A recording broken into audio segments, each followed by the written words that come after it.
We are live for the second time today from Studio B, this time with Julia Vediket, my co-host, and Commodore of the Beach Street Yacht Club, the Tom and Julia show, our regular 1300 show here, after doing a 5-hour watch party this morning, Julia. That was Crutonic. It was. If ever I have seen a Crutonic show. And we'll get you moved up just a little bit there as we adjust camera. We're sorry we're a couple minutes late getting on the air, but trying to put this show together, given what we went through this morning, was a bit much. As Peter Taylor's checking in from New York City, Pedro Foiling Sailor down there in Sydney or South Curl. Rick Bannerow's ready to go. Chris Exley, Alistair Murray, Mr. President. Stingray was first on saying cheers everyone as we count down the last few seconds of our opening. Reasonably, it's our new old theme music, Julia. Okay, enough of all that. Let's carry on here. I just want to thank Bill Wingrove. He survived the hurricane in Tampa, Florida, Hurricane Milton, as did the Davis Island Yacht Club. And I want to thank Bill for giving us the update that he did just prior to the cane on our Tuesday show. Mark Michelson sent this slide, and he predicted correctly that the cane, Hurricane Milton, was going to degrade to a Cat 3. Not that that's that big a degradation, if that's a word. And it would wobble and turn to the right just a little, which it did, and thereby missing a direct hit on Tampa, Florida. Went in Wednesday night. Actually went in a little earlier than they thought. They thought it was going to go in early Thursday morning, which would have coincided with high tide in Tampa Bay. And that would not been fun or good, but it did wobble to the right. The communities, the towns to the south of Tampa, St. Pete, Clearwater took it on the nose, and they're still digging out and will be for weeks, if not months. It's a sad situation there. But Davis Island Yacht Club survived. You maybe saw that on my Facebook page. That was a picture from just before sunup on Thursday morning, and some boats got blown around. That's a J24, obviously, in the parking lot. But most of the boats in the marina and the clubhouse, I'm told by Bill Wingrove and others there at the club and other Floridians, that most of Tampa, St. Pete, Clearwater survived. The bigger problem, well, not the bigger problem, but another problem was the tornadic activity, Julia, that you probably saw that went on in South Florida and eastern Florida, some 100+ tornadoes that touched down in various places. Hard to imagine 100 of them. It is, but I guess that's pretty common with with hurricane activity. That is the tornadic activity. So breathing a sigh of relief for Davis Island Yacht Club, one of my favorite clubs in the world, and the rest of the clubs in Tampa, St. Pete, Clearwater, in that area. But to the south, I don't know how the Sarasota Sailing Society, Sarasota Sailing, whatever it's called. I don't know how they did. We haven't heard, and we're still thinking about everybody else. The cane went across the state of Florida, didn't go north up into Georgia or North Carolina, where they had been ravaged a couple weeks ago by Helene. Went out to sea, and I don't know how things are over in Bermuda. If we have anybody on here in Bermuda today, Somers Cooper has been on. And I hope you guys out in Bermuda are doing okay with what are the remnants of this storm. Tornadoes were just crazy. Common, what? I don't know. Yeah, I think they're common. The tornado activity is not this level, Steve Atkins, Commodore Atkins, but it is crazy. It was crazy, but it is common in the hurricane, these types of hurricanes. High low tide, Steve's also saying, was a very good thing. Sarasota sailing is still there too. Okay, that's good to hear. Rick Bannerow, Longboat Key and Marina took the right cross from Milton. Docks were wiped away. Yeah, and they had a loss of life in Florida, no surprise, a dozen or so people. But in any event, they've lived to talk about it. And that's yesterday, a photo from Davis Island Yacht Club. They survived a Cat 3 hurricane and Bravo Zulu to the preparations they did to the state of Florida, to their governor, and so on. And it is, as Rick is saying, a little too early to see just how bad the damage was across the state, across the board. Andy Cox is joining us again. Andy, are you in Bermuda? Has the storm gotten to you yet in the remnants of that storm, and how are you all surviving in BDA? Let us know as we're going forward here. Let's quickly shift to our upcoming schedule. Today we're doing now our regular show after being on the air this morning, Julia, for 5 hours without watch party. And we are doing this show now, our Friday regular 1300 PD show, PDT, Pacific Daylight Time. We will do a watch party tomorrow morning for races 1 and 2 of the 37th edition of the America's Cup at show 769. And then Sunday morning, we will do show 770. That's races 3 and 4, another watch party. Weather permitting. We know that the weather the wind is supposed to be good tomorrow, Saturday, in Barcelona. It's not looking so great on Sunday, a little light again, and they're trying to get races 3 and 4, and then sandwiched between that is the WAC, the Women's America's Cup Finale, the finals, between the Brits and the Italians, and we'll cover that also in a watch party on Sunday morning. Monday is a reserve day, and if they lose racing this weekend, we may be back at it again Monday morning at 0500 with a watch party. We is right. And then on Tuesday, we'll do our regular show. That's an off day. That we understand there's no television, no volunteers, no race committee. They're giving them the day off, and we will therefore run our regular Tuesday afternoon. We won't have the day off. We won't have a day off, but, no rest for the wicked. Correct. So we'll do our regular show, Julia, at 1300 PDT on Tuesday, and our guest will be Ben Remacher, live via Skype from Vancouver, and with news and information about world sailing, and including and especially the presidential race. So, Tracker, hello to you. Tom Ogletree is back. Just finished watching your part 2 from this morning. Yeah, we did go back live. We signed off when the TV went away, and then we were hearing from Fozy in Barcelona, and thanks again to all of you who send us texts and information pretty much nonstop, around the clock, 24 hours. So yes, we've heard that they were going to continue. In fact, they completed the semifinal of the Women's America's Cup. We'll tell you about that in a moment. Andy Cox saying that the remnants did pass through today. Nasty post-tropical cyclone went past us, due south, but nothing much. Plenty of rain earlier, but sun is back. All is good, and it's 5 o'clock. So the bar at the at the Royal Bermuda Yacht Club is, and at Andy's place is presumably open. Okay, so what else is going on? What are we celebrating this week? We told you on Tuesday, and you may start to hear it here. We've tried to adjust our audio a bit as we do every time this year, our Columbus Day weekend. This is Fleet Week in San Francisco. The Blue Angels Air Show is here. It's a bit of a strange celebration, Julia, because this is not known as San Francisco is not as a super conservative military type town, but the late great Mayor Dianne Feinstein. That's correct.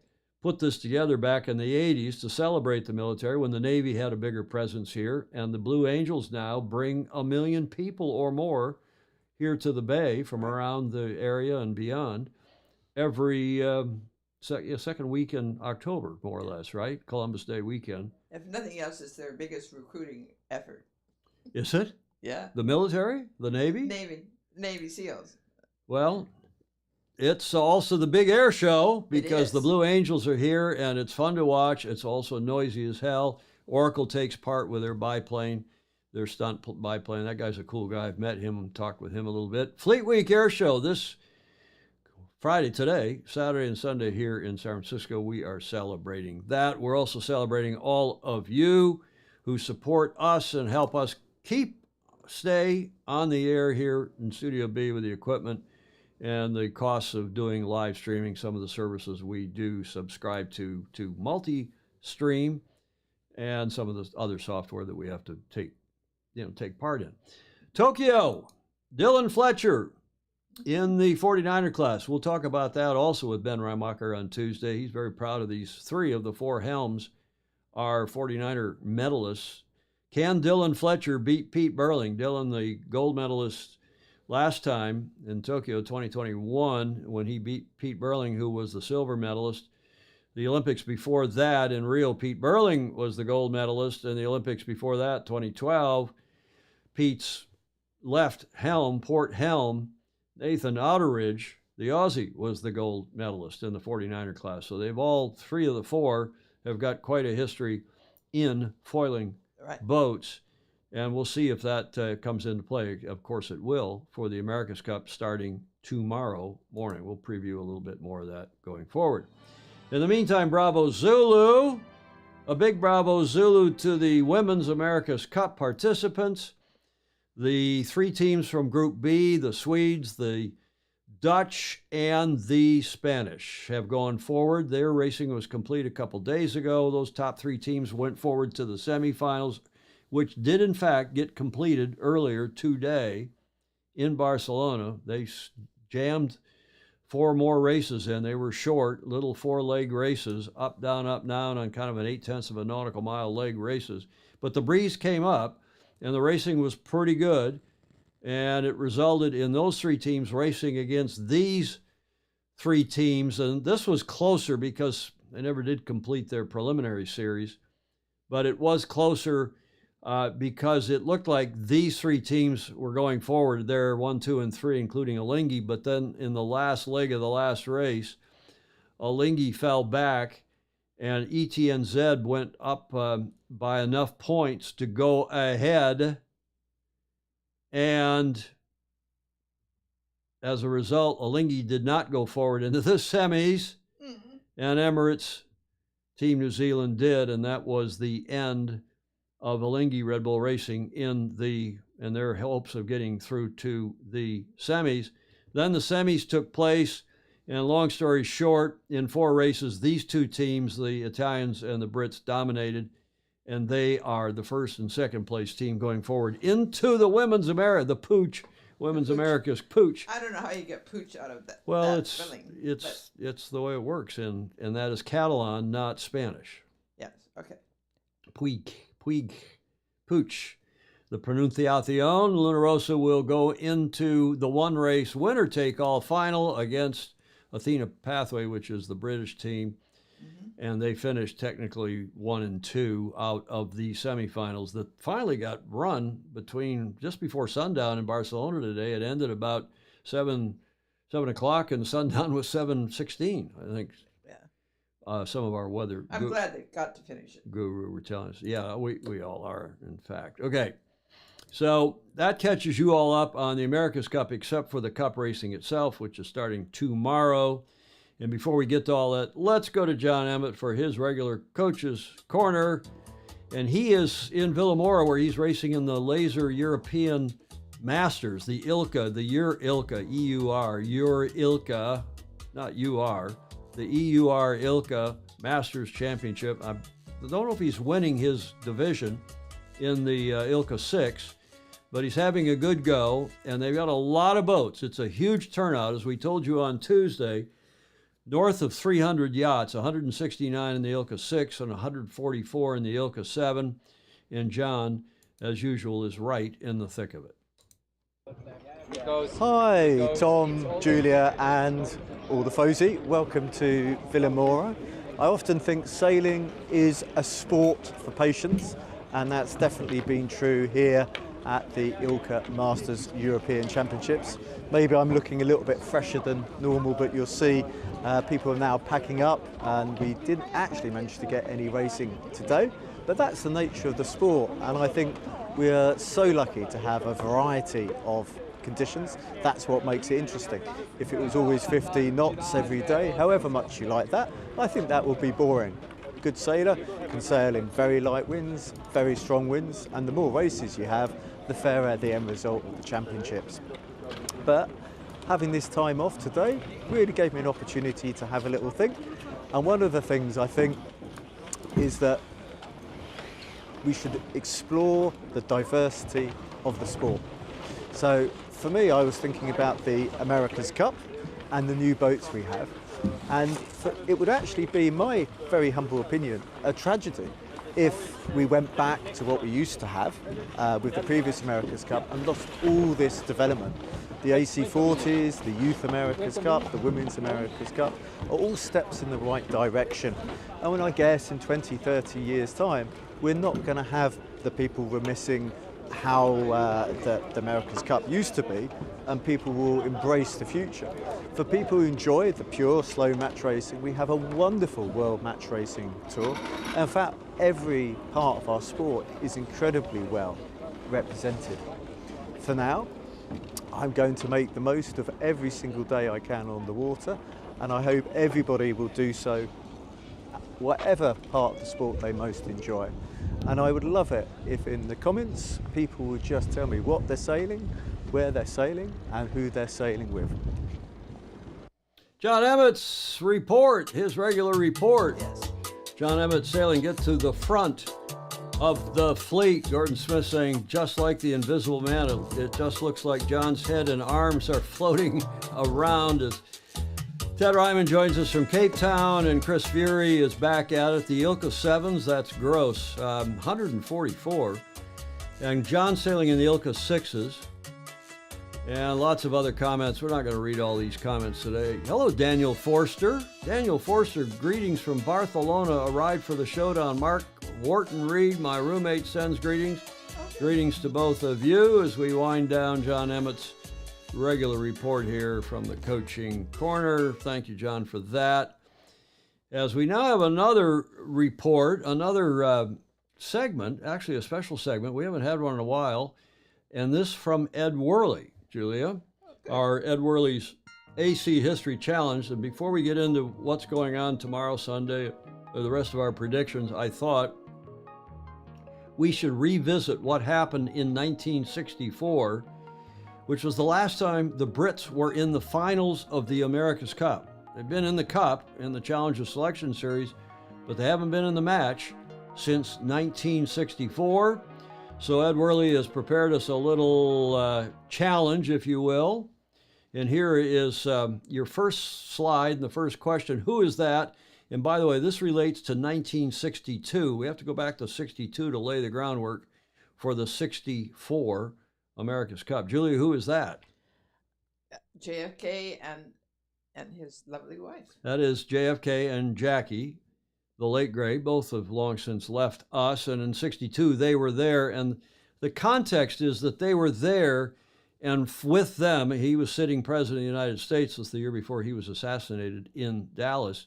The media followed in a big way, and suddenly the America's Cup, which had been for 100 and then whatever years it was, started to, it had been 111 years, I guess, at that point. 1851 to 1962. How was that for math in a hurry, Julia? I'm proud of you. And for a simple country boy who went to public school, huh? You've always said that was a turning point. Well, I have, and it was, and indeed it was, because the media followed to Newport. Suddenly there was a lot of attention, not just Brits and Americans or Canadians and Americans, and indeed in '62 a couple other things happened. It was the first non-British challenger, British or Canadian challenger. The Canadians had challenged back in the late 1800s. So you had Kennedy there, and who was there in 1962? Which non-British or Canadian country club challenger? It was, of course, the Aussies. And it was a big deal. Here's the front page of the New York Times in September after the second race. Gretel wins, tying the Yatzer. Front page of the New York Times. Wow. The Australian 12-meter defeats Weatherly by 47 seconds. Gretel triumphs and evens the series.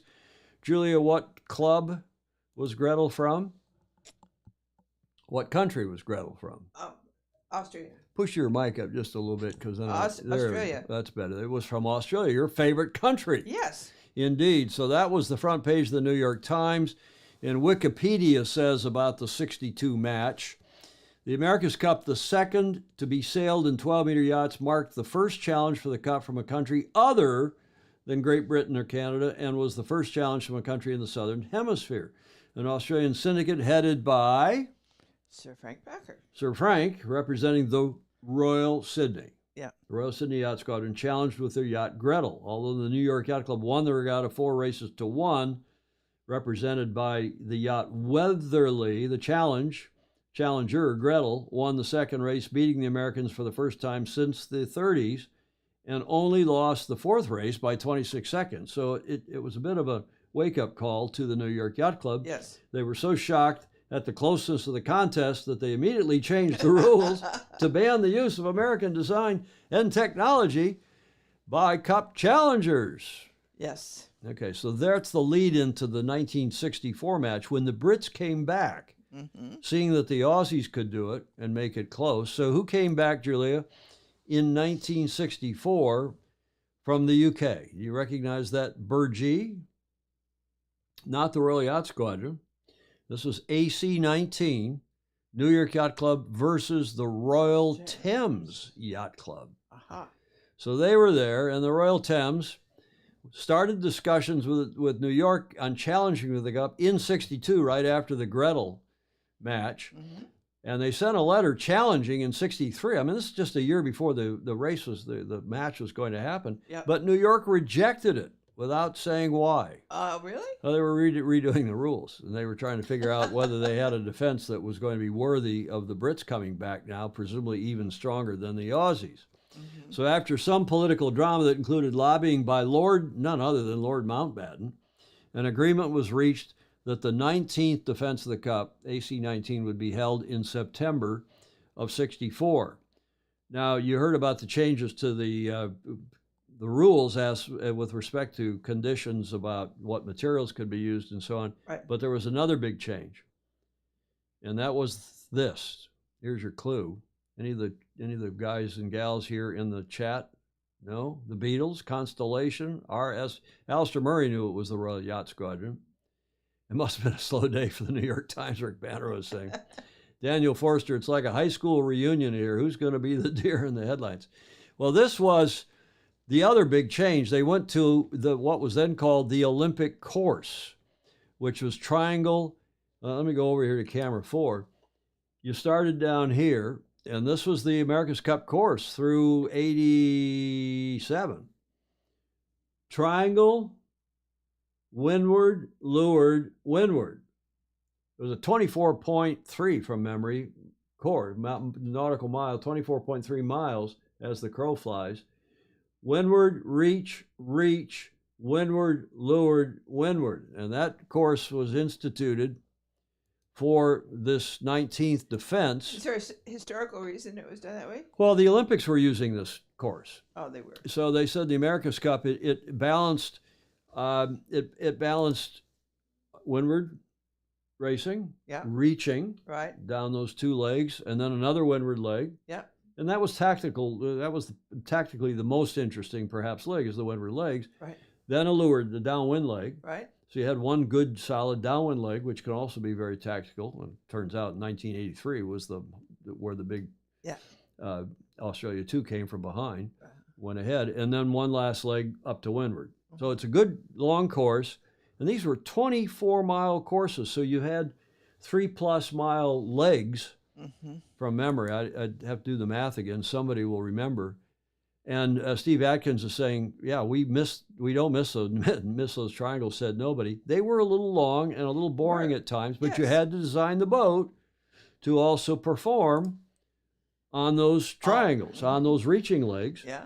And in breeze, they were fun because the boats, even the 12-pounders, as we used to call them, the big heavy 12s, Yeah. they didn't plane, but they surfed. If you had a good seaway, they'd surf, and it was good fun. So that was one of the big changes for that defense. And as we said a minute ago via Wikipedia, New York prohibited challengers from using U.S. test tanks, equipment, sailcloth, and sails built in the U.S., saying, hey, the deed says this is a technology race, and we're going to made some changes via interpretive resolution was what it was called. They issued it. And finally, there were some challenger trials, not organized by New York, but the challengers themselves decided, that is, the Royal Thames, decided to have their own challenger trials. Now, this was not the Louis Vuitton Cup. The formal Challenger Selection Series didn't happen until 83, but this is now 64, 19 years before that. And here's how that worked. Here are the challengers from the Royal Thames Yacht Club. They actually built 2 challengers, 2 12s, and brought them both to Newport. They set up a series of trial races between Sovereign and Kurrawa in Newport to test and train. They did inside competition between the Royal Thames, their 2 12s that they brought to Newport, which was smart because now they're testing and training in Newport conditions, getting to know the wind and sea and the local yokels in the bars and the girls and so on. And then, meanwhile, the Americans still had an edge because they had a bunch of defense candidates. They had the old 12s that had sailed in 62, including Columbia, Easterner, and Nefertiti. And 2 new 12s had been built after the scare of 62, Constellation and American Eagle. So who was the finalist? Who was the defender in 64 against the Brits? Constellation. You recognize that boat? 12 US 20. Come on, who on here somebody must know. That is American Eagle. They dominated the trials and beat the bird, was the rallying cry from the other 12s. Constellation prevailed after many close races and was selected. Constellation prevailed after many close races. American Eagle looked like they were good, but Constellation finally won, and they were selected because, remember, it was subjective. It wasn't a points-based thing. The New York Yacht Club Straw Hats would go out and race.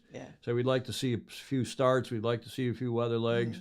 We'd like to see maybe a full race course. If somebody got way ahead, they called the race off and started again. Constellation was finally selected by New York after American Eagle had dominated early. And now, why and how did the Australians get involved in 64? Well, Frank Packer, who they had challenged and lost, but had a pretty good go in 62, he offered Gretel, the boat that he had raced with, or they had raced with, the Aussies had raced with in 62. He offered that as a trial horse to the Royal Thames with the proviso that if she won the trial races, then Australia would replace the Brits as the challenger in 64. So you see how that preceded, that kind of presaged what now goes on in the Challenger Selection Series. You have a challenger record who may be replaced by the winner of the Challenger Selection Series. So Sir Frank Packer offered that boat up. In the end, his offer was declined by the Royal Thames.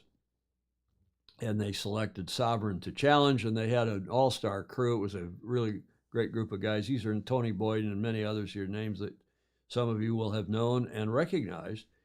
There's still some of the Constellation guys around, including our friend Dick Anderson, Julia, who's there on the upper, standing on the left. He was a big, strong teenager in those days.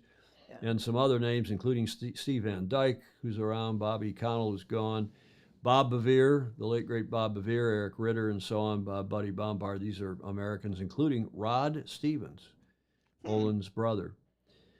Peter Scott was the son of Scott of the Antarctic, Hamish Ross is saying, and Peter Scott was also president of IYRU, right? Sir Peter Scott. So Interesting crowd on both those boats back in '64. Long story short, Constellation defeated Sovereign 4-0.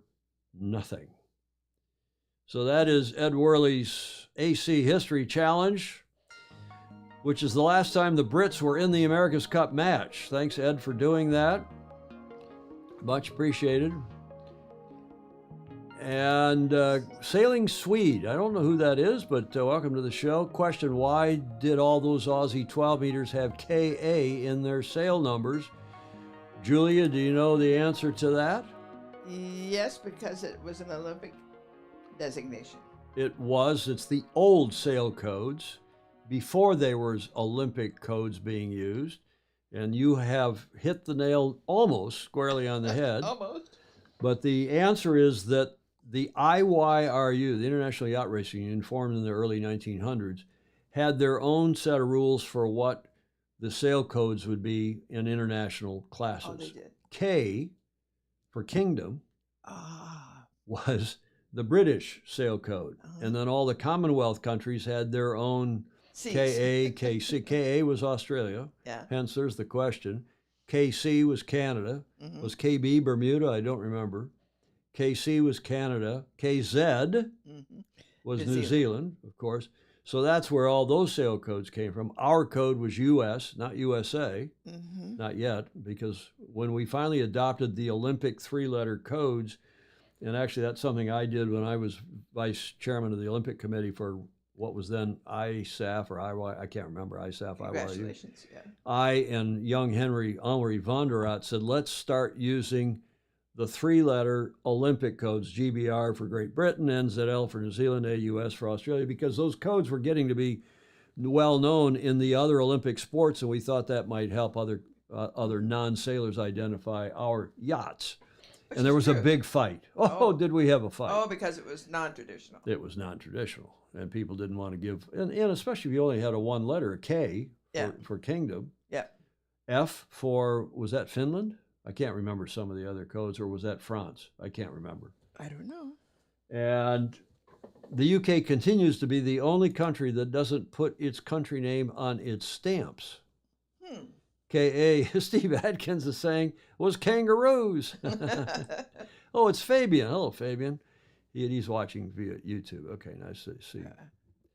Another Sailing Illustrated great history lesson, Mark Holland is saying. Yeah, hence KZ7, Hamish Ross is reminding us, because remember the Kiwis, in those days we were still using, this was 87, we didn't start using the three-letter codes until the 92 Olympics. It's also when we had match racing in the Olympics. Yeah. Yeah, so that was a Tom Eamon and Henri van der Raat. We pushed that through the whatever it was, IWARU, ISAF in those days. Thanks again, Ed Worley, for your challenge, your AC History Challenge today. Phil Lately will get you everywhere. He's talking. Chris Fury. Probably true. Thanks, Ed. Very timely lesson. Yeah, that's the three-letter codes, and I just, here come the jets, Julia. Can you hear them? Yep. Huh? Yep. I think those are the Canadian snowbirds. They are not quite as noisy as our Blue Angels, That's the true. American Blue Angels, which aren't scheduled to start flying around for And another there's hour. an F-89 or something like that that is a warplane that's supersonic. That's kind of come It over. is? Yeah, it's Oh. gonna come over and do from 1,000-foot height to Climb straight up. yeah. Oh, well, let's hope they don't do that during our show, because we won't be able to hear ourselves think. And as crutonic as I am after doing 5 hours alive this morning, go Britannia, by the way. Yeah. Okay, Fabian Harrelson is saying, okay, Fabian, thank you for that. I just remember some of those other one-letter, two-letter country codes that were, what was Germany? It was G. It was. Or was Greece G? What was Greece? I think Greece was GR. In any event, I've forgotten all of them, because we know the Olympic codes now. Yeah. BDA, Bermuda. no, that's the Hamilton Airport code, BDA. Oh yeah. BER is the Bermuda Olympic code. Really? Yes, BER. Why did I think the other way? So, because I probably used it erroneously and confused you sometime in the past, which would not Well, be it's surprising. also me just looking at the sales. BDA says Bermuda. It does, but it's the Hamilton Airport code, like SFO Yes. for San Francisco. Okay, shall we do a little more history here while we're at it? This day in history, the 11th of October. If any of you gets this, I'll be really impressed. 1852, the year after AC0, the first America's Cup, when the Brits last held the trophy. That's why I thought this was sort of interesting. What happened, Julia, on this day in 1852?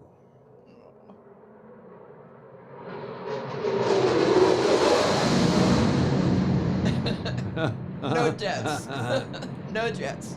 The Blue Angels are not supposed to fly for another hour and 20 minutes, so I think that is the Canadians. Yeah. Or whoever, somebody, I don't know. 1852, Julia. Here is your first clue and the first clue for everybody. Wasn't Germany D? Yes, Graham Sweeney, well done. G was for Greece. Germany was D for Deutschland. Yes. Exactly, well done. Was that a clue? No, that jet sound was not a clue. Imported. But this is your clue. Do you recognize this quadrangle, Julia? Somebody will know that. Well, it's somebody's castle that we ought to know. Buckingham Palace started to be built. No, Rick Banner. I think Buckingham's been around longer than that. Wimbledon, no. 1852. There's your clue. Come on, are all the Aussies still in bed asleep on your Saturday morning? It's 7:40 in Sydney. Hamish will know. It's 9:40 in Auckland. Isn't sailing a fantastic thing? Ben Nichols says, I know that I will not be able to sleep tonight. Us Brits are looking forward to an amazing adventure of stresses and strains, but hopefully celebrations as well. Ted Ryman, Hampton Court, no. Graham, you're getting closer, though. Graham Sweeney says Cambridge. What is that? Where is that? King's College, Cambridge. No. Good guess, though. Lots of good guesses from our very, as usual, smart Fozy here. Here comes another one, Julia. Yep. I feel You safer. give? Yep. Ah, Pedro Foiling Sailor. He gets it. He gets it. Yay. That is Sydney University, the University of Sydney, not Oxford. The University of Sydney, that's known as the Quad Building, they call it down there, at the University of Sydney. So what happened on this date in 1852? Well, first of all, the University of Sydney is a public research university in Sydney, Australia. It was founded in 1850, but we're talking about what happened in 1852. It is the oldest university in both Australia and all of Oceania. One of Australia's 6, what they call sandstone universities, we might call, Julia, Ivies, right? Our Ivy League. It was one of the world's first universities to admit students solely on academic merit and opened its doors to women on the same basis as men. Bloody hell, Julia. What was that all about? Letting women come in on the same basis in Yes. That was 1850. That was really early. That was progressive, eh? Oh, those Aussies. Stanford didn't do that until 1892. 1892? Well, Stanford was a men's exclusive uni. No, it started. No, it wasn't. Well, it was until No, it started out as a co-ed. in 1892. Yeah, okay. The university comprises 8 academic faculties and university schools, though, through which it offers bachelor, master, and doctoral degrees. That courtesy of Wikipedia. No, they didn't allow women in 1852. Here's the answer. First of all, one more clue. Those of you who are Sydney siders, maybe there's that quad building. Yeah. Dating, that's a photo actually from the 1870s. The University of Sydney from Parramatta Road, Parramatta Yep. Road in Sydney. Those of you who know the town, many of you know it much better than I. Julia, you probably do as well. But in 1852, Australia's oldest university, the University of Sydney, was inaugurated. Founded in 1850, and then it finally got going in 1852. Graham Sweeney is wondering if they invented hay rides. And no, I don't think so. Only if they wore a bra, they were let in. Pedro Foiling Sailor. Okay, enough of that. That's what happened this day in history. in 1852. Okay, Julie, anything else that you want to add to this thing before the bloody jets are going to drive me crazy? No, they're not. You just press on here? yes. Okay, we will press on. We'll get to the America's Cup now and talk a little bit about what happened earlier today and what's going on starting tomorrow morning in earnest. The first thing we're going to do is play the Tom Morris YouTube video of, I don't know if it went up on his YouTube page last night or this morning, but a terrific video. It's about 6 minutes long from Mozzie Sales, Tom Morris, and his YouTube channel. I commend his channel to you. He does some very good work on his YouTube channel. It's become very popular. And here's his video as a nice prelude to tomorrow's racing. Now you're here because Britain are through to the America's Cup to face Emirates Team New Zealand. And you're probably wondering, do they stand a chance? If they stand a chance now, why haven't they stood a chance in 173 years? Well, to give you the answer, I brought you to a pretty special location.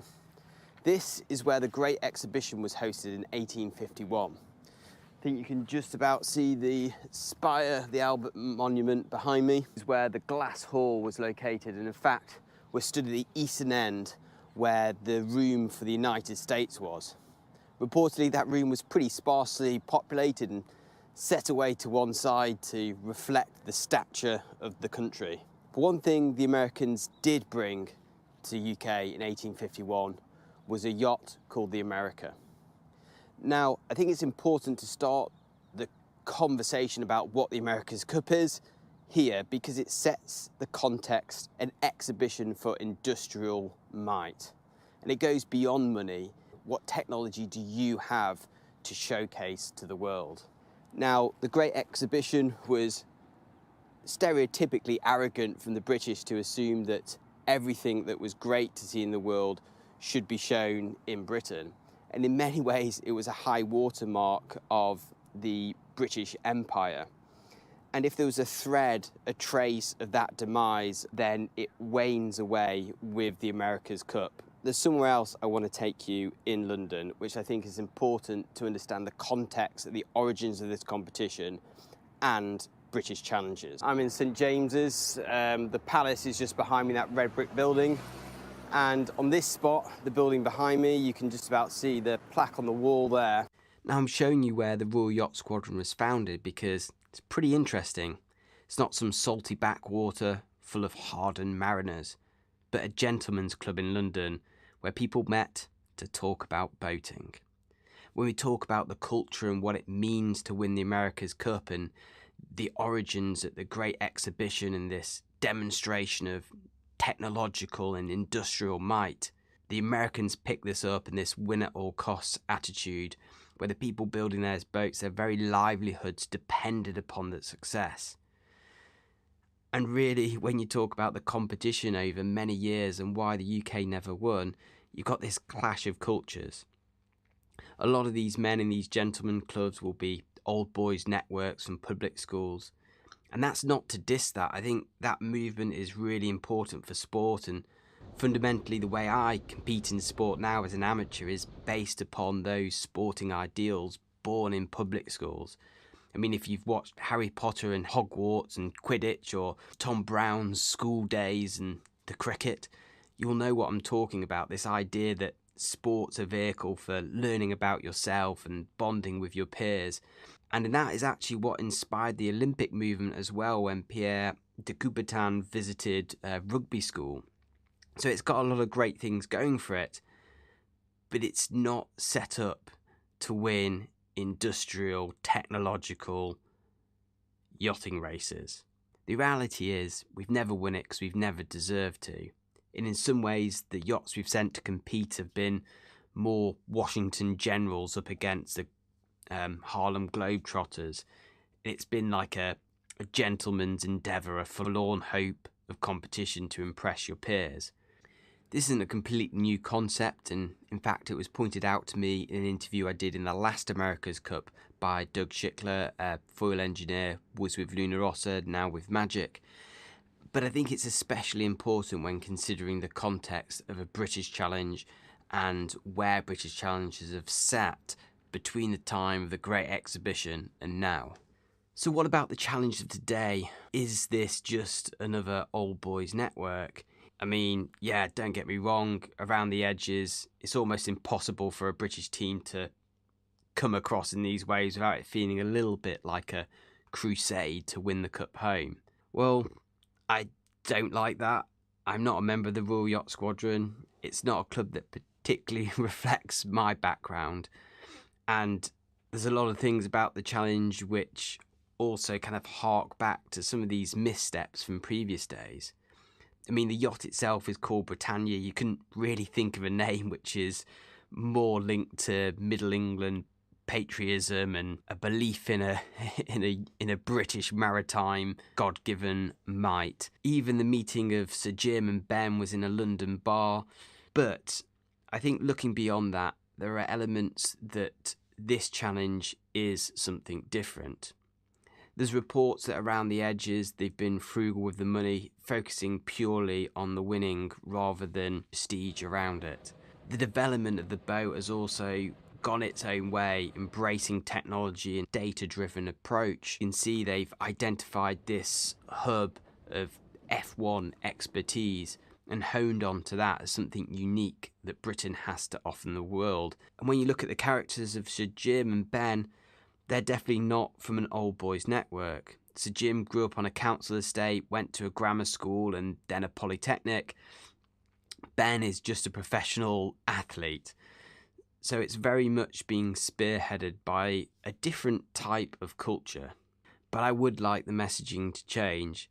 We get the cliche asked of Ben, and I guess he's always forced to answer with the same cliche. You know, what would it mean to bring the cup home? And Ben has to say how it's something we've never won. It's the only sporting trophy we've never won. This time there is something different. Is it enough to win the America's Cup? Honestly, I'm not sure. I think when I talk about culture, the Kiwis have got it spot on. But I think for the first time, the British Challenge does have something genuinely interesting to offer the world. But ultimately, we're going to have a yacht race, and it's on the water that it'll be decided. Nice video, eh, Julia? You like that? Great video. Everybody's saying the same thing, Fritz Mueller and many others. Yeah, it's... Was that Mozzie? That's Tom Morris. Yeah, super job, Tom. And Yes. really, I'm glad Ted Ryman agrees. And of course, he is a Brit, of course, so it's nice to see a British perspective. I think as a young person, he helps, or younger than most of us on here, helps bring that perspective of what is about to happen. And I hope with Ed Worley's piece from 1964 about what happened way back then and some of our other perspectives helps give you all a feel for the mountain that the Brits feel like they've climbed, and they're up there now with the Kiwis, and they're about to do what I call King of the Mountain. Mm-hmm. That's what the America's Cup is. You have to withstand the other challengers trying to pull you off the side of the mountain as you're crawling your way up. You got the defender up there on top the whole time throwing hot rocks and hot tar down at you, trying to keep all the challengers down, and now they're up there. Yep. And can they knock the defender off the top of the mountain? Mm-hmm. And that's what we're about to see, whether they can do or not. The depth of the tradition just yells at you. Great stuff, eh? Good stuff. Okay, now, speaking, and thanks again, Tom, for that. Yes, it's beautiful. Superb video. Julia agrees. Okay, now, this is that French newsletter, Tip and Shaft, that comes out on Fridays. And it really saved my biscuit today, Julia, because after doing all this other stuff with the 5 hours of live stream this morning, trying to find some decent analysis and come up with my own analysis and others, and I've read articles and newspaper stuff, and, you know, it's fluffy. Frankly, it's all pretty fluffy. Yeah.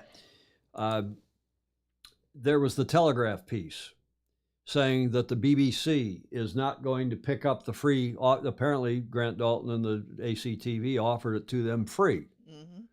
And the BBC said, no, not interested, which has got a lot of Brits pretty upset. Here they are, as we see it, as a big deal after 171 years. Right. But the BBC doesn't see it as a big deal. Now, as Richard Gladwell has said, well, maybe the BBC is just going to wait and see what happens tomorrow in races 1 and 2 before they decide whether to Yeah. go all in. Well, we'll see. But here is Tip and Shaft. This is French, but they've done a terrific job in their article that came out just before we went to air. Who will win the America's Cup and why? And I'm going to read, not all of it, but I'm going to read a good bit of it because I found it fascinating and quite insightful, quite good indeed. 37th America's Cup kicks off Sunday. They got that wrong. It kicks off tomorrow in Barcelona between Ineos and ETNZ, who will be aiming to three-peat. And remember, too, they didn't say so here until the very last paragraph, but nobody in the modern era has won it 3 times in a row. Except San Diego. We won it in, Dennis Conner won it, brought it back in 87. We defended it in 88, so that's 2 wins. We defended it in 92, that's 3 wins. 1 challenge, 2 defense, and then lost it in 95. Nobody else has done that, and that was because of 88 was a bit of a, that was a deed of gift match. Golden Gate won it in 2010 in a deed of gift match, defended it in 2013, lost it in 2017. Alinghi won it in 2003, defended in 07, lost it in 2010. So of late, since New York Yacht Club lost it in 83, Royal Perth they won it and then lost it on their first defense in what was arguably the worst defense in the modern history of the Cup in 87. San Diego, because of the aberration, I guess you would say, of the deed of gift match. Yes. Yeah. Nobody else has done that. Can the Kiwis three-peat? Can they have won it now in 2017, defended in 2021? Can they defend again? That's the question we're all asking ourselves. Can the Brits, on the other hand, after all this time, take it back, and having not even been in the match in 60 years and not held the trophy since 1851? So, with that long intro, Tip and Shaft talked to Franck Camas, who was the performance director for the French team, Orient Express Racing, talked to Nicolas Charbonnier, who's the helmsman trimmer for Alinghi Red Bull Racing, to Dimitri Despieres, who I've known, done a couple cups with, head of the American Magic's Mechatronics Department, and Philippe Presti, who's been the coach with Jimmy Spithill now for several cups, including this time with Luna Rossa Parada Pirelli. Yes, Chris Fury, the 87 was arguably the worst defense, but it was also a terrific sailing spectacle. Probably the best America's Cup event we've seen in our lifetime. BBC is an asshat these days, Graham Sweeney is saying. TNT Sports already had the UK rights sewn up, but I don't know what's going on, but BBC is not picking it up for whatever reason. Let's go back to the article. Just over 2.5 years ago, the 36th edition ended in Auckland with ETNZ's 7-3 victory over LRPP. And again, remember LRPP was up. Were they up 3-1? Oh, yeah. In any event, they were tied early on. It's, I think, 3-3 in that series, and then the Kiwis figured out how to sail their boat fast and did. The New Zealand Challenge is once again defending its title against its challenger record. Now, it's a different challenger record this time. It's Ineos Britannia. For the first time since it was created in 83, the Challenger Selection Series, a.k.a. Louis Vuitton Cup, an eliminatory, they must have put this through a Google translator, an elimination competition between challengers has fallen into the hands of a British team which is thus keeping alive its dream of reclaiming the trophy abandoned to the Americans at the first edition way back in 1851. Okay. Somebody just said the first one wasn't in 1851. Well, the first one was really 1870. 1851 was the race around the Isle of Wight. Right. So we continue here. And for the 4 experts interviewed by Tip and Shaft, Ben Ainsley's men's qualification for the America's Cup comes as a surprise, as it did to me, I must admit, not to all of you. If you'd asked me after the preliminary race, in which the Brits took 4th place at the end of August, I wouldn't have imagined them winning the LBC, Franck Camas summed up. There was a pretty pronounced cut between the two round robins. They've acquired a solidity they didn't have before, and you could sense from his comments that Ben Ainsley's confidence level has changed completely. They're the team that has progressed the most. And again, I think, Julia, you would agree, and most all of our FOSI, we've been talking about this, I think would all agree as well. In what areas in particular, Tip and Shaft asked their experts, and Nicholas said, while he believes that over the summer, the Brits were able to iron out a number of faults that became apparent fairly quickly on their AC-75. Quote, they didn't hesitate to cut off a piece of the hull underneath, as they had probably been a little ambitious at the aero level in wanting to push the plate effect, but with the waves, it often dragged. All feel that it is above all in terms of the boat's handling that they have made progress. All their experts feel that in terms of the boat's handling, that's where they've made the progress. Quote, a few months ago, they were very unstable when flying, whereas now in maneuvers, transitions, it's clean all the time, continues the helmsman trimmer of the Swiss Challenge. Dimitri Despieres, this guy is brilliant. This guy is a very smart, understated guy. I know him well. Used to be a neighbor here he lived here in the marina. Yeah, went back during the 2013 Cup. Against the Italians, they stand out thanks to the stability of their flight. It's a matter of an inch, but at this level, it makes all the difference, Dimitri is saying. I think that there are different use of cyclists with one person dedicated to trim, i.e. the longitudinal adjustment of the boat, and another to the flight. I didn't know that. Did you all know that? I thought that was true. Has enabled them to be a little more consistent. Where Prada has made a few mistakes, and in these regattas, it only takes one mistake for the match to be over. Philippe Presti confirms, quote, they used more pure sailors in these energy-supplying positions, that is the Brits, with the advantage of making regulations that we weren't necessarily able to do on our side. That's where their progress really lies, in the coordination and sharing of tasks. Philippe Presti, the coach for Jimmy Spithill and the Italians, says. The conditions of the LBC final, contested mostly in fairly strong winds, also played in favor of the British AC-75. That was a bit of a surprise that it was so uprange. More at ease above 12 knots, the Brits seemed to be. Reliability was also to the advantage of Ben's team, with Luna Rossa failing to start the third race and retiring in the seventh. They had some other problems as well with reliability. These are all assets that will not be in short supply when it comes to challenging the defending champion, with the first to 7 wins earning the right to lift the coveted silver ewer. However, Tip and Shaft goes on to say, our 4 experts believe that the defender is still in a strong position to complete the hat trick. Firstly, because according to most of them, the Kiwi boat seems to perform better, or at least to be more versatile than its rival. Quote, in light airs, the Kiwis clearly have the advantage, notes Dimitri. Quote, so much so that if the match is played out in 6 to 9 knots, Gordon Smith, are you listening? I think he agrees. I'm afraid it will end 7-0. Frank Camas agrees. In light airs, the New Zealanders have shown pretty extraordinary things. Despite their small foils, they're able to fly very fast with very small sails, very little sails.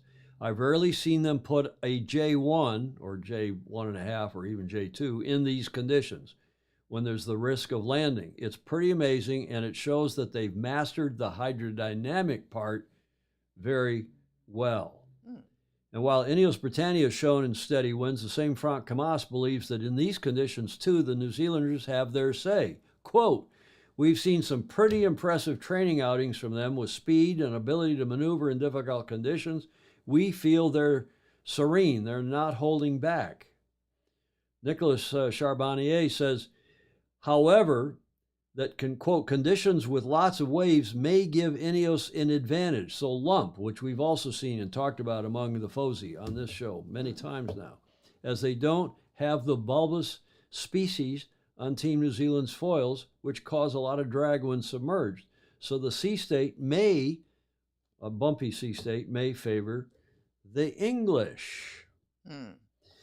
The The fact remains that unlike Ineos Britannia, the Defender, quote, after using the 2 round robins to validate its performance, has had a month to develop its boat. And I wouldn't be surprised to see them even faster, notes Philippe Presti. Quote, since then, they've made new sails, modifications of the foils. It's rare for them to make a mistake in their evolutions, in their progress. And we can expect them to be very solid in maneuvers, a point they insist on a lot, adds Franck Camas. Does this mean that the match is a foregone conclusion? None of our experts think so. Firstly, because, as Philippe Presti explains, if there are differences between the boats, they are much smaller than in the 36th edition. Again, what our foes have all been saying. Quote, in the last Cup, we were 3-3. Yeah, they were, okay, from memory. Whereas we were supposed to be more than a knot and a half slower than them in VMG. Here, we're talking about tenths of a knot. Hence the importance of pure match racing, an area in which, for all our experts, the British start with an advantage insofar as they have the LVC momentum. Whereas Team New Zealand's last match dates back to September 9. Hence the risk for the latter to be a little rusty, according to Nicholas. And remember, too, that was also the problem in the last Cup, is that the Kiwis started out and they didn't start well, and the Luna Rossa, Prada Pirelli, the Italians got a jump on them and Right. hence went up 3-1 before the Kiwis came back and got their speed sorted and got their boat handling. So, as Hamish Ross says, all predictions go out the window at the start. So, this is the old saw here. Do the Kiwis have an advantage from having had time off, made incremental improvements to their boat, which people can see on the water? I mean, my friends and some of you on here in Barcelona are all saying Kiwis are way quicker, way better in the maneuvers, way better in across the board. But are they better at starting? And we're going to make one other point here in a minute about winning the start and getting to, as John Emmett keeps reminding us, getting to the first mark first.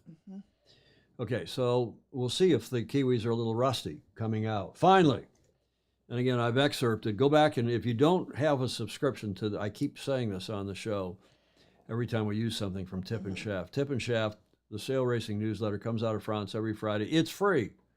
Just go to tipandshaft.com. Google it and you'll find it, and you can subscribe to their email newsletter for free. The Challenger has sailed another 20 or so matches at a very high level and in increasingly close quarters, which has enabled it, meaning the Brits, to make a lot of progress in the pre-start and pure speed phases. It's the best possible training, which the New Zealanders haven't had, unquote, confirms Franck Camas, who's arguably the best sailor in the world. I mean, Franck is just a superb sailor, particularly offshore sailor. However, according to Philippe Presti, quote, it's really going to come down to, I've done a couple with Franck Camas too. He was with us. Did you know this? He was with us in 2010. Really? Yeah, with our Trimaran program. So he's a smart boy, that one, and a hell of a good sailor, obviously. However, according to Philippe Presti, quote, it's really going to come down to the start phase and how the boat in front controls the situation. You have to be in front at the first crossroads, and not make any more mistakes, because after that, it's very difficult for the yacht astern to overtake. Said that, yeah. And we've seen that in spades with Ineos and the Italians with Luna Rossa, Prada, Pirelli. Okay, so much for Tip and Shaft. Thanks again to them for that analysis, to their 4 experts. An impressive group of guys. Indeed. And you like the analysis? Yep. I do too. Okay, what do the Fozy think here? The chatter is Graham Sweeney replying, I better go up and start from the top like Alex and a few others. Where do we go? Ineos has spread out the workloads of sailing the boat. Yes, Ed Worley is saying. Yeah, Gordon Smith, let's don't talk about. Here's a comment way up above. Graham Sweeney is saying, everybody has underrated the Brackley influence. And part of what they're doing, Julie, as you know, we've talked about it, Brackley is where their F1 team is located. It's where the Brits relocated their design team out of Portsmouth up to Brackley, which is the town there, south west of London, I guess, is it? And that's where the F1 team is located, all the engineers, all the brain power. And they're in real-time contact between Brackley and the engineers there and the yacht. Not just the base, but the yacht. Wow. And they can't have outside assistance during the racing, but between races and overnight and in the morning when they're setting up, tuning up, the engineers at Brackley can be watching all the parameters because they've got and this is not new to them because they do this in Formula One. Right. You know, the cars used to be in the back of the garages in the Formula One pit lane at the races. All the engineers were in the back with their racks of equipment, talking to the guys on the pit wall, talking to the car, which is legal during the race, but not during yacht racing. But they are now able to, in fact, the Formula One teams now have left their engineers and all their equipment technical analysis back at their team bases, and they've got fiber connections and satellite, I don't know what all. Yeah. But massively cool communications, real time. And same for this F1 team. So maybe that's going to help them a lot. Maybe that's going to be an advantage vis-a-vis the Kiwis. New technology to consider. We'll see. Who would have thought in 1851 you'd be talking to your engineers? Yeah, you're thousands, boatload of engineers, thousands of miles away, right? Okay. What other comments here? Nice piece from TNS. Good to have informed opinion. Yes, Gordon Smith, totally agree. Alex Hayworth, New Zealand can pull height mode straight away with double main sheet as one hydraulic movement. Yeah, okay, maybe, but it may also be, it may be an advantage, the two main sheet systems. Let's don't get into that. J. Frederick Bland, my sister doesn't have internet, power, or cell phone in Florida, but I'm here now. Thought you would be off after this morning's webinar. Yeah, we thought we'd be off too, but we promised you a show on Friday, so Julia wanted to come down and do our regular Friday show, and we've got some news. Can everyone remember when Pete called Ben Lemon during the Sail GP series last year?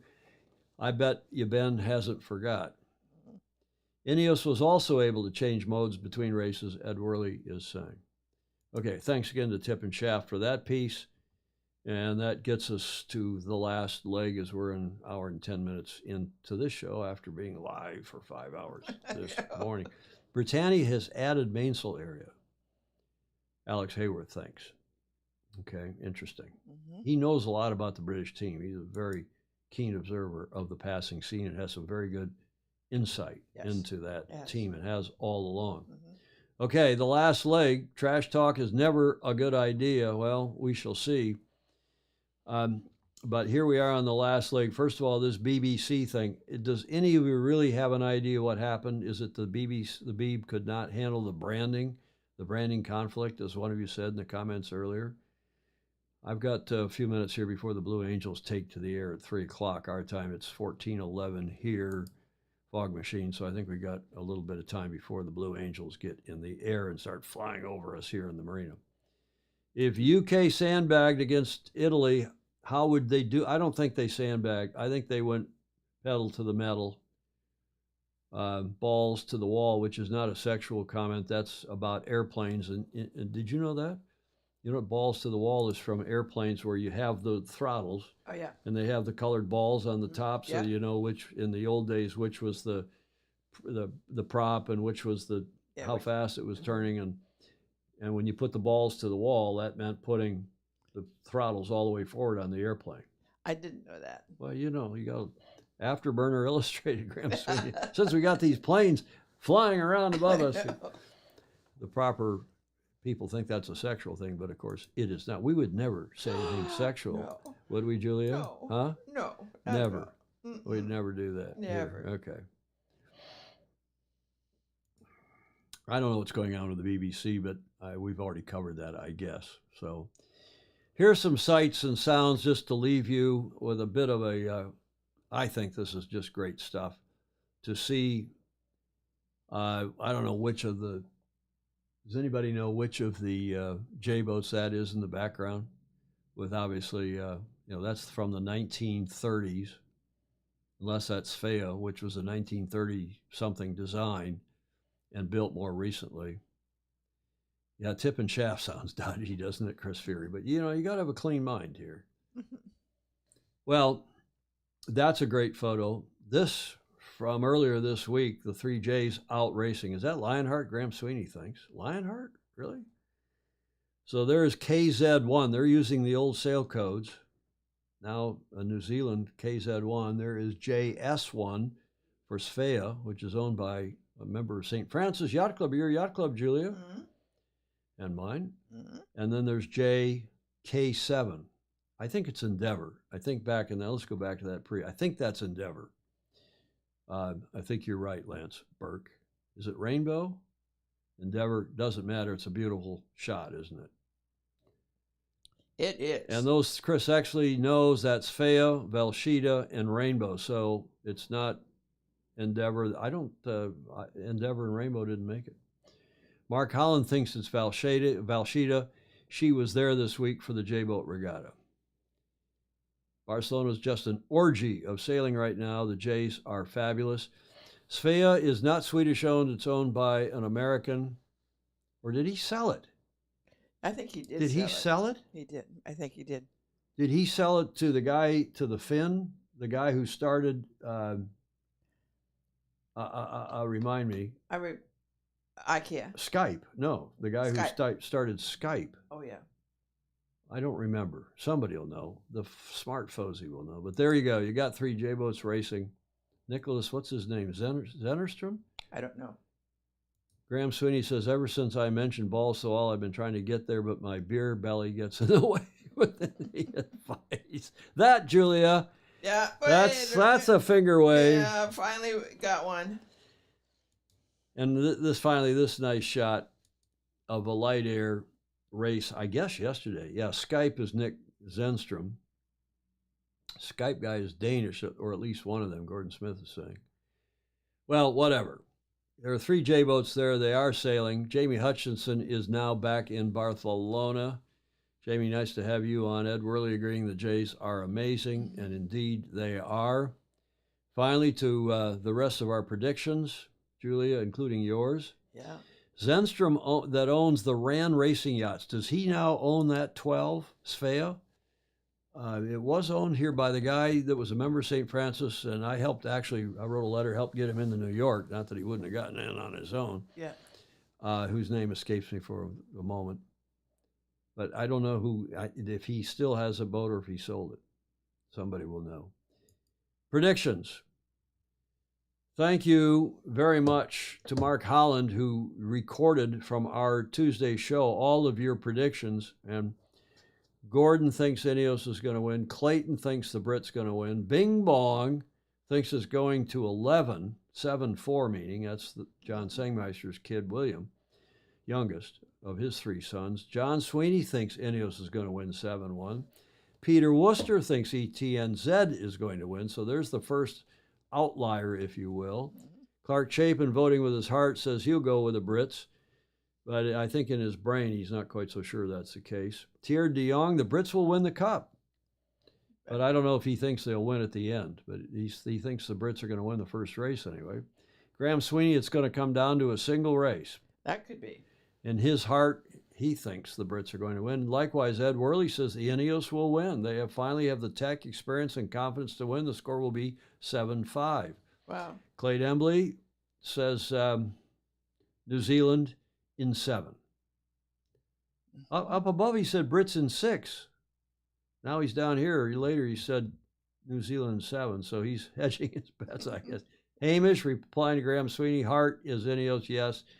I wonder who Hamish is on here. Who do you really think is going to win, Hamish? Bob Walker says the Brits in 8. This was from our Tuesday show. I don't know if any of you has changed your mind. Fritz Mueller won't pick one or the other, but he says it's going to be 7-6, going to go to the full 13 races. Henry Thorpe was saying Ineos 7, NZL to ETNZ in 5, with the Brits coming from behind. I doubt that. I think if the Kiwis get ahead, you're going to have a hard time catching up to them. But if the Brits can lead from the start, get a lead, they might have a chance. 7-3 in the end. Yar Vahe, who do you think's going to win, Yar? Alistair Murray was pretty clear. He thought it was going to be 7-2 New Zealand. You'll see down at the bottom he corrected it to 7-2. And Stingray likes the Brits' chances as well. John Emmett, as you heard him say the other day, will not be, regardless, it will not be 7-0 to anyone. And I agree with that. Mm. Alex Hayworth, I don't think the lawyers are going to win this one. Hopefully there haven't been any lawyerly actions. In fact, I think Hamish Ross or Richard Gladwell told me this morning that the ARB panel has not had the rule in a year. Wow, Well, there's not been much legal action here. that's good. For Think of the all the money that cup. saves. Yarvahe, there he's correcting himself, saying the Brits in 10, Justin Rosenberg, the Brits in 7. Ed Worley says Ineos are going to win 7-5. He took a final decision there. Heidi Purcell, I agree with Graham, 7-6 Brits. Alistair Murray correcting himself, 7-2. Mark Holland, American Magic will come from way behind to win. Nice. And who on here today? It's going to be a real ding-dong. Graham Sweeney saying Christopher Gillingham is picking Ineos. The Brits are all, for the most part, picking Ineos as you would. And having Ineos win the Cup, Ed Worley is saying, would be a great addition to the and symmetry to Cup history. I agree with that. Go Rita, Jamie Hutchison saying. And any other comments that we haven't really... UK haven't suffered a single failure. They'll win for that reason. Okay. Sailing Swede. Ted Ryman says the Brits will win, no doubt. Chris Fury says the Kiwis 7-2. So most of you here, at least among our FOSI, are saying the Brits by various numbers, but the Brits.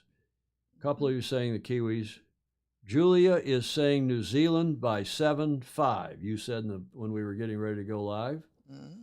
And I think the Kiwis are going to win by better than that. I think they're going to win 7-2. I hope I'm wrong. I do too. In my heart, I want the Brits to win. I'll be cheering for the Brits. And I will too. You will too? Yeah. Well, we'll see. We shall soon see. Ineos to win. Ben Nichols saying Magic to become the Challenger record. You think the New York Yacht Club is going to be Challenger record? By the way, we haven't discussed it here on this show, but the article, the Swiss article that came out, it was not the Swiss article. It was the Italian article that came out. We were mentioning it this morning on the live stream, on the watch party. But Mr. Denora, who has been the billionaire backer for years now of the Kiwis, got into the Italian press, and it was an article in Italian, and Stingray and I translated it, put it through Google Trans, as did several others of you. Thank you for sending that article along. Long story short, Mr. Denora says, and he seems to be getting out in front of Grant or complimenting already what Grant Dalton is saying, we want to do this, turn it right around 2 years' time. Mm-hmm. Barcelona can do it in 2 years' time, but so can the Middle East. They're the only places they're saying that can do it. And if that's the case, the Middle East, and he didn't say necessarily, in fact, he qualified that and said doesn't necessarily mean Saudi Arabia. Yeah. It could be Bahrain. It could be any of the other Emirates, Dubai, Ras Al Khaimah even, which would be... Where's that? Well, Ras Al Khaimah is the northernmost of the Emirates. It's where Ernesto Bertarelli wanted to run the Cup in 2010 before the court ruled that he couldn't.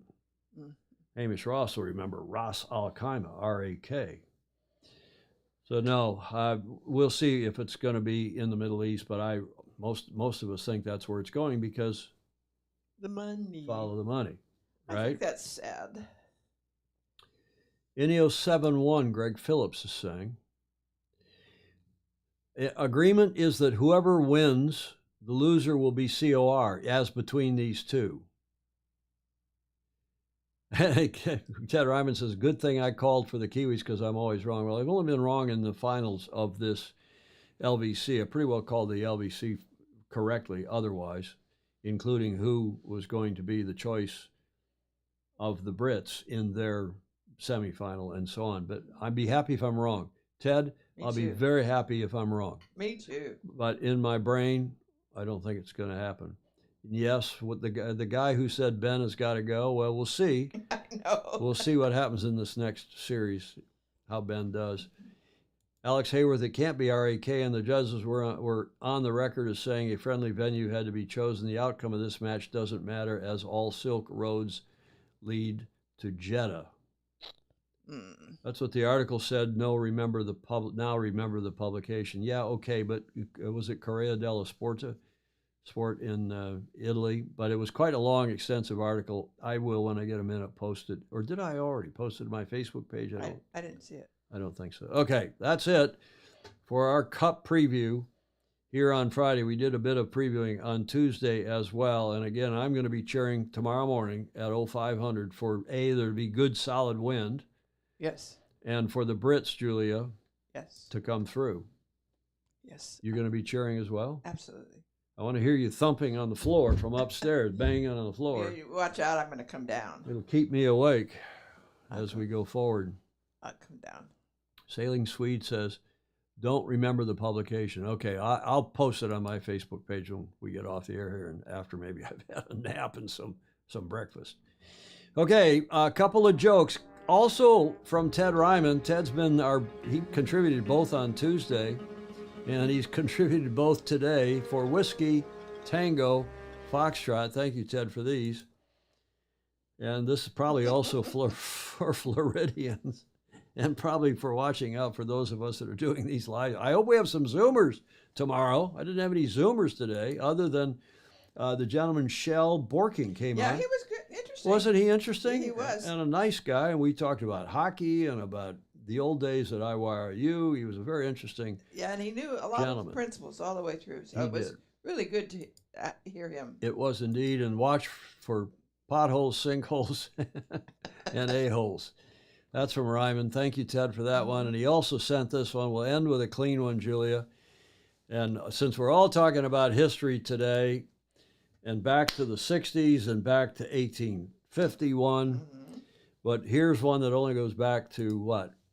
The 70s. The coffee shop has a sign that says no Wi-Fi, no looking on your phone. Pretend it's 1973. So I paid 10 cents for my coffee and lit a cigarette indoors. There we go. Well, if the Brits win, maybe we'll all light up a cigarette. Maybe we'll light up a joint. I haven't had a joint since about 1973, maybe 71 even. No, I'm not going to do that. I won't even have any alcohol. Knock 3 times on the ceiling if you want me. That's knock 3 times. Who was the band that did that, Julia? I don't remember. Fog Machine will remember that. Kim Pennell, Matteo Denora also suggested BCN, but the mayor of BCN who signed up for the Cup is gone. Kim Pennell's in Barcelona, one of our great sources there. And having been in Barcelona for 2 months now, it certainly doesn't seem to be popular here with anyone other than sailors and a few tourists that are there for the Cup. So the Middle East, before it ever goes back to Auckland, I'm sure, Kim is a Kiwi, won't back ETNZ again while Grant is still there. Okay, Kim, thank you for that. Ed Worley, I will be on Zoom. Good. Jody Shields, I'll jump on tonight. Tom, I'm pumped. Okay, so that'll be tonight, his time in Australia. Okay. Tony, Orlando, and Dawn, knock 3 times on the ceiling if you want me. Yeah. See you tonight for the big dance. Yeah, see you tomorrow morning early our time. Tony, Orlando, and Dawn. Not Dawn Riley, but Dawn. Yeah. How much bucks will Barcelona? I don't think they're losing any money, Ed. I think their investment in this probably is okay. And they think that JK7 was Valshita in that other image. Thanks, Theo Smith. Theo was on this morning making great comments as well. Okay, Julia, we're to the finish line. Thank goodness. After an hour and a half now and 5 hours this morning. Bloody hell, I'm too old to do this. Please, Julia. Yes, please like, follow, and share. Share brings out the best results for us. Gordon Smith says, Tom playing with my banana at 5 a.m. is a sight to behold. Well, I didn't want to be grumpy. I didn't want you to accuse me, Gordon, of being hangry. So I brought out my banana, and this morning when we were in a lull, I actually ate some of it on the air. Yes. I tried to be dainty. I don't know if you saw that I upstairs, did. but, just a little bite of banana. And all that potassium is good for you. We leave the comments open, even in replay. It was not a green banana. It was actually a fairly ripe banana. Yeah. We've got some green bananas out in the galley here at the Beach Street Yacht Club. Comments welcome in replay, and we sure appreciate all of those those of you who support us via Patreon. Become a patron if you're not already. Many of you are. Patreon.com/join/sailing illustrated. Thanks so very much to everybody who does support us, including those who let us use your audio, video, and images. And by the way, when we got knocked off YouTube the other day, Julia, I went back and looked, and it was the Ineos Britannia video that they must have heavily copied, because you can post stuff on YouTube without posting a heavy copyright on it, but they must have posted a heavy copyright because we were knocked off the air only while, in fact, it went black. Yeah. Only while we were playing that Ineos Britannia video that we ran on Tuesday, and as soon as that video was over, we were back live on YouTube. So I'm not going to run any more Ineos Britannia stuff, as much as I'd like to see them win, but until I know they've sorted out their copyright situation. You would think we get more views for their videos on here than they do putting up on their YouTube channel. Yeah. That may be a bit of an exaggeration, but that's what happened on Tuesday's show. John McEnroe used to eat them on the tennis court. He wasn't grumpy, right? Well, he wasn't doing that at 5 in the morning either, Ted. Yeah. Thanks to all. Thanks, Fritz Mueller. Glad you survived well south of the hurricane. Hope you didn't have any tornadic activity. There's a good word, Julia. Tornadic, it is a good one. Julia, thank you very much for all you do. We'll see you all tomorrow morning at 5 a.m., I hope. Tiberius, CX, we'll see you. Yes. Have a great rest of your day, wherever in the world you are. And finally, before we say that, I've got to do our schedule. 5 a.m. tomorrow morning. We've just gotten through our 1300 show today. 5 a.m. tomorrow morning, 5 a.m. again Sunday morning. And if they don't get racing in the next couple days, they're going to be at it again in Barcelona on Monday on their reserve day. We could be at it at 5 a.m. again. Mm-hmm. Tuesday's an off day. No racing on Tuesday, I'm told. And we'll be live again at 1300 with our regular show and our guest Ben Remacher live via Skype from Vancouver. Okay, as I was saying, have a great rest of your weekend. That woke me up. Thanks for watching. Yes. Sail fast, sail safe, have fun. Ciao for now.